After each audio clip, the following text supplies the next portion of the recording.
Starting from high school, I graduated from Struthers High School. I went to the Ohio State University, and then I went to Youngstown State University, where I received a master's degree in economics. Thereafter, I went to law school at the Thomas Cooley Law School, where I received a Juris Doctorate in 2007. After law school, I went on to establish my own practice, and I became, after 4 or 5 years of practicing every kind of law: juvenile, domestic, probate, civil, bankruptcy, criminal defense. I went on to become the prosecutor. How long have you been in practice? I've been in practice, and this November will be 10 years I've been in practice. You're now the prosecutor. Why, other than the fact that this is going to be an open seat, why go for this? Being the prosecutor for the last 6 years and having done over 15,000 cases, I know what the problems are in our community, and I know how to fix them. I know that there's a heroin epidemic ongoing right now. I want to establish a drug. I want to do 3 things, really. I want to establish a drug court, and what that means is people plead guilty to an offense, that they get assessed for treatment. They have to follow a treatment plan. If they don't follow it, they go to jail. Second reason is I want to reinstate night court hours. There's actually, under the local rule, there's night court hours under our local rules, but our court does not have those. I want to offer that to the public again. I think it would be a good public resource to have night court hours, not only for people that just get a traffic ticket, but for also the witnesses and victims of crime. I think it will be a huge resource to not miss work to have to come to court. What's the third thing? Oh, third thing, sorry, is Veterans Court. I think in general, unfortunately, our veterans, when they come back from serving our country, they have, unfortunately, some mental health issues and substance abuse issues that need to be addressed, and maybe jail isn't the right thing to help them get back on their feet. For whatever reason, and perhaps it's just because Senior Lanzo is finally going to step down, why so much interest in this court? I mean, people could stay in private practice and be successful financially. Why is there so much interest where you have 3 Democrats and then you know you'll face off against a Republican in the fall? That's a very good question. I don't know. I don't know why there's so much interest in the court. I think the court needs some real changes to it. You know, judges, I love the judge, first of all. You know, he's like a father figure to me. His retirement is upcoming, and I think it opens up the idea and the possibility for change. And that's where a lot of people see well, I don't know what my opponents want to do in relation to change, but I know I see the opening for change, and I think that's what our community needs. What do you see as setting you apart from young Jimmy Lanzo and Jamie Dunn, and then if you were able to get the nomination against Damien DiGenovo, how do you separate yourself from them? From the Democrats, young Jimmy Lanzo and Jamie Dunn, I do not practice criminal law. I more or less, I'm the prosecutor. I've been on call 24 hours a day, 7 days a week for the last 6 years.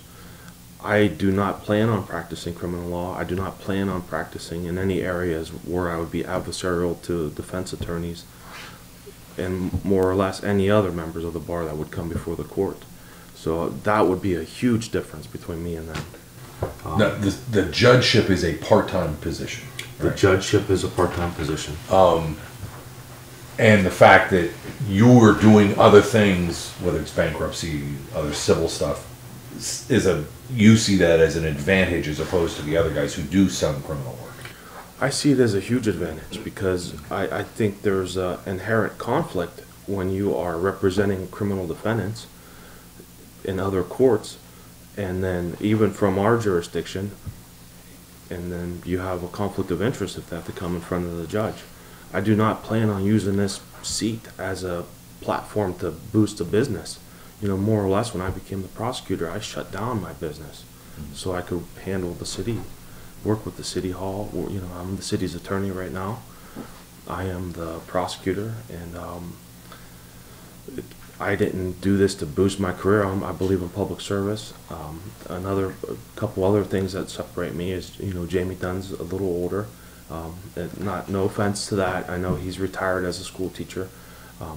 I don't know if he has a cell phone or not, but some of the other areas that need to be changed are the computers and on the website. Right now we use a cassette recorder in the court to record proceedings. So it's everything from changing that to digital to allowing the website to have online forms to better serve the public. Most of our civil filings are evictions and small claims, and in most other courts these forms are available online or at the clerk's office in a more efficient manner. Not to denigrate senior Judge Lanza, or Jimmy Lanza, is part of that you're talking about the need for change. That is some of that because he's been there for so long and he's comfortable, he likes the system that he has. But other courts with electronic filing and everything else, that the court's kind of falling behind. Is that right? There's an old school way of doing things, and that it is what it is. There's nothing wrong. I'm not saying that there's a lot wrong or anything wrong with that. There's a new way of, or there's a fresh, you could have I want to bring a fresh perspective to the court, and that involves modernizing the court from cassette recorders to online presence to being more public service orientated at the clerk's office, to being a more public resource, like I said about night court hours. The drug court as well, you have to have a commitment from the judge to be there once a week, because people have to come in once a week to tell me how they're doing, and along with a group of evaluators and counselors, that we have to meet them once a week for court. So there's a commitment from the judge. How much, and I hadn't asked this before, but what does this position pay if it is just part-time? I believe it's in the $70,000 range. What is your view on the potential down the road of a court consolidation where there might not be a Struthers court anymore? I'm open ears to court consolidation. I've already, from studying the budgets as much as I've had so far, and we're still getting some of the numbers, we could do some library sharing. Maybe we could just start with that, with Camel Court or Youngstown Court or other courts. There's a lot of other areas that we could combine services. If we do a drug court and a veterans court, I know, for example, Camel, they sentence people to Youngstown's veterans court where Judge Millage sits. Mm-hmm. So hopefully the next judge there will still have veterans court. But there's a combination of services we could do, especially if we start establishing specialized courts. Any idea what the budget for your court is? I believe it's $265,000.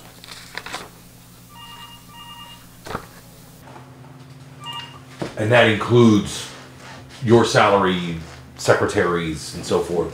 The salary for the judge is, I think the city only pays $22,000 of that, and the state pays 48 or 50,000 difference. You grew up here. You've seen Mahoning Valley politics, the blood sport that it is. That we always end up seeing political races that turn into personal things, where somebody brings something up about you, or they bring it up about one of the candidates. Is there something, and I'm asking this of all the candidates, is there something that they would pick on you about, or your thought that, is this a position that's only part-time? Is this a position where that kind of thing is just, there's no place for it? I'm running because I don't want there to be politics as usual. I'm running because I think there's a real need for change. There's a need to review all these budgets to see if there's cost savings with combination of services with our court and Camel Court. There's a drug epidemic going on right now. and we need to address those issues.